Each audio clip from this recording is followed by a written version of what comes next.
for Ghana yesterday. Of course, the president of Ghana, John Dramani Mahama, in his nation's address, laid out some plans, which, anyway, don't want to get so much into that. But essentially, should Ghana have a development plan, and how focused should it be? We know of the 7-year development plan that Osagyefo Dr. Kwame Nkrumah had. I know in countries like US and other parts of the world, they tend to have a very focused one. Well, to help me discuss, where Ghana should be going in terms of development, I have with me Dr. Nana Opong, who is from the Distinguished Scholars of Africa. Good morning, sir. Good morning. Please tell me a bit about the Distinguished Scholars of Africa. What kind of organization is that?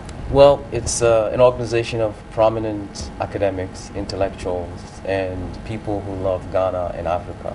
And what we try to do is to raise awareness about problems and offer solutions to problems. Okay. All right. So let's talk about a focused development plan. For example, who should be putting one together? Is he always a leader of a country, or say the president who is in power now, or can it be something that has already been laid out that whichever government comes in, whoever person is in power have to follow? I know in Ghana is pay as you go. Whoever comes does what they want and then they leave. But generally, what do you think is the best format? Well, I think the best format is a system which allows government to have an input, but ultimately to have intellectuals, wise people, leaders, civil societies and organizations, think tanks, and all kinds of people of interest to come into play and to lay down a long-term plan for the nation. Because you see, democracy has a problem. The problem with democracy is you do not elect on the basis of competence. You elect on the basis of popularity. And how can you say a popular person who is not elected because of competence should necessarily lead the country? So what we need is a system which allows a person to be elected but supported by competence. And that comes from institutions, universities, civil societies, traditional authorities, groups, and so on. Okay, I know we had a couple of weeks ago, we did a discussion on think tanks, and one of the issues which sort of came up was from Imani Ghana, where they felt like a lot of times when they when they've done their reports and they've made identify some key areas, they don't feel like the government pays attention until it happens, or they'll wait for so many years and then they'll say, okay, we're doing it, because they don't want to take on the research that they've done. How, with things like that in place, and where we know a lot of times they're not so open, our governments are not so open to people making suggestions, how then can something like that happen to get a focused development plan where, as you said, so many people should be a part of building it? Right, so we need to change the laws that mandate government to listen. If the government doesn't have a duty to listen, they will read the report and say, okay, good enough, thank you very much, but we don't have to. So if we have laws which say the government should seek the inputs of A, B, C, D, E, then the government will be forced to listen.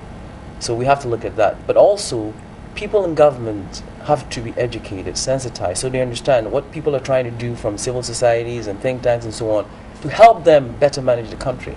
If they don't understand that, and they feel that these reports are supposed to be maybe make things difficult for them, maybe they're too high, too academic, or too expensive, then they will not buy into it. So I haven't seen the report, so I can't comment on them. But usually, when a report is made without the input of those affected, they tend to reject them.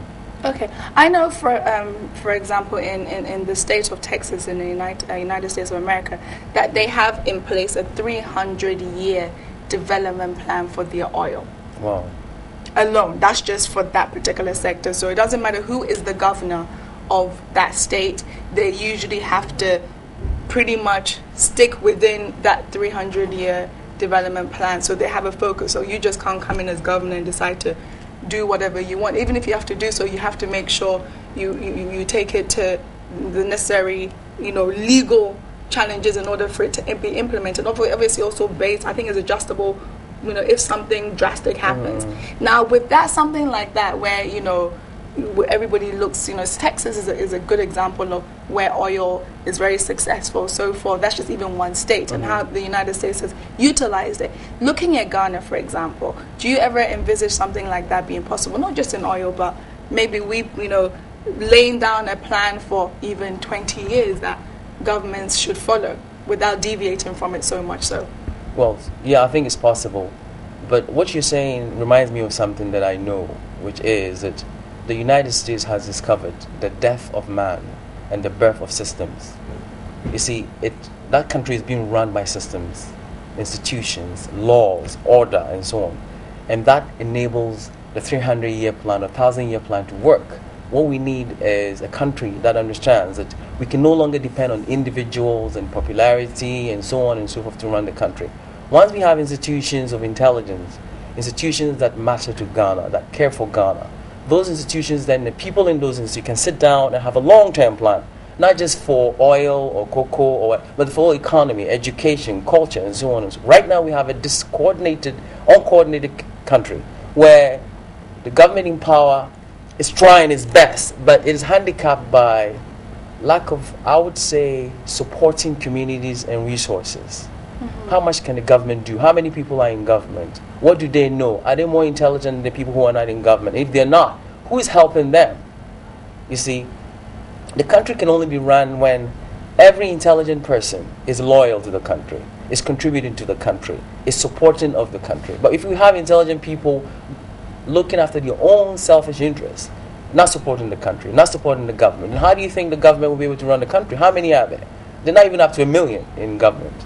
And we have about 25 million Ghanaians. How can the few, the small minority, run the whole country for the great majority? So development cannot take place unless the people in the country are themselves developed or developing, contributing towards government efforts. And unless we change our way of looking at the world, not focusing on systems, we're not focusing on systems, but focusing on people, we will never develop. Okay. When it comes to getting focused development plans, how much of the blame game, which we seem to have, certainly in Ghana, of where everybody wants to put all the blame on the successive government or the government before, and obviously everybody will blame the person before for why they're not able to achieve everything. Every time we're saying there's always challenges, we'll get there. So essentially it's like you kind of move maybe one step forward, a couple of steps backwards. So we're never really moving at the rate which we could be possibly moving. How much of when governments want to take the blame game, say, well, it's not our fault, we came to meet it, and yet they're not given enough chance to maybe they'll say their 4 or their 8-year term is not enough to implement. So how much of the blame game is a hindrance to getting things like focus plans going? Well, I think the blame game is just politics. People do that because they want to disassociate themselves from failure. That's normal. But I think beyond the blame game, we have to have a plan. And the plan cannot be from one party. NDC is not smarter than NPP. NPP is not smarter than NDC. No party is smarter than the other. We're all Ghanaians. So what we need is serious thinking about the country and where we're headed and what's happening in the world now. The systems are running, competitiveness. I would say for development, you need a country that is run on the basis of culture, order, competitiveness, and ownership. And that means that we need laws that help us. We need a culture that helps us to develop. And we have to be very competitive. If we're not competitive, we're wasting our time. And finally, we have to have ownership of our resources, of our properties, of our intellectual processes, and so on and so forth. And then the government's role will be what I call the CIA, which is coordinating, inspiring, allocating resources.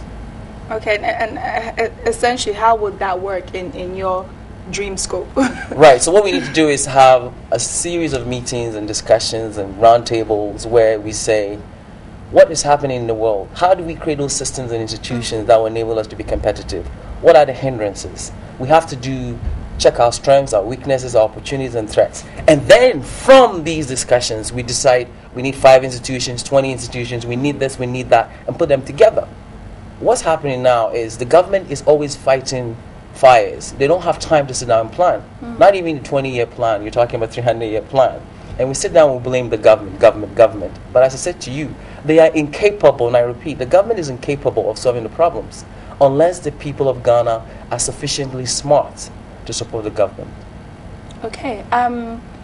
If you're tasked along with your scholar friends and to put together a development plan, whether it's a 1-year or 5-year or 10-year, what sectors of the economy would you think should take precedence, should be the priority?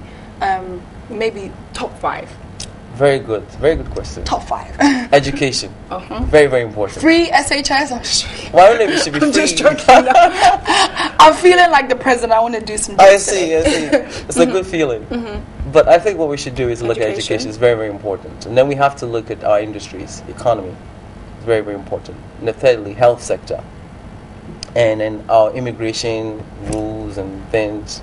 Because we seem to be a country where people can easily come in and go and do whatever they want, and we're not getting the benefits we're supposed to get. They come and they take it out, essentially. Right. I remember I talked about ownership. We have to start controlling our resources and so on. And finally, I think we have to look at how we do politics in the country. Politics in Ghana is just too negative.